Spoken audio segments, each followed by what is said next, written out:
मला कधीतरी महाराजांच्या इच्छेनं संग घडेल असं म्हणून जो स्वतःच्या कर्मांमध्ये आयुष्यामध्येच रत राहतो तो सत्संग कधी धरणार नाही. आपल्या गोष्टी, आपलं प्रेम, आपली आसक्ती बाजूला ठेवून, बाजूला टाकून संतांकडे जावं लागतं, तरच संत संग घडतो, अन्यथा नाही. पुष्कळांच्या बोलण्यात येतं पहा, बघू गोंदवल्याला कधी जाणं होतंय, महाराज बोलवून घेतील तेव्हा जाऊ. म्हणजे आपण इतके मोठे झालो का की महाराजांनी आपल्याला बोलवावं?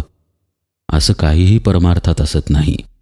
आत्ता या क्षणाला महाराजांकडे जाण्याव्यतिरिक्त इतर गोष्टी महत्त्वाच्या आहेत म्हणून आपण जात नाही, ही खरी गोष्ट आहे. भाषा मात्र आपली अशी असते की महाराजांची इच्छा तेव्हा जाणं होईल, त्यांनी बोलवलं तर जाणं होईल. असं न करता समर्थ म्हणतायत सत्संग हा धरला पाहिजे, शरण गेलं पाहिजे संतांना आणि त्यांच्याकडं जाऊन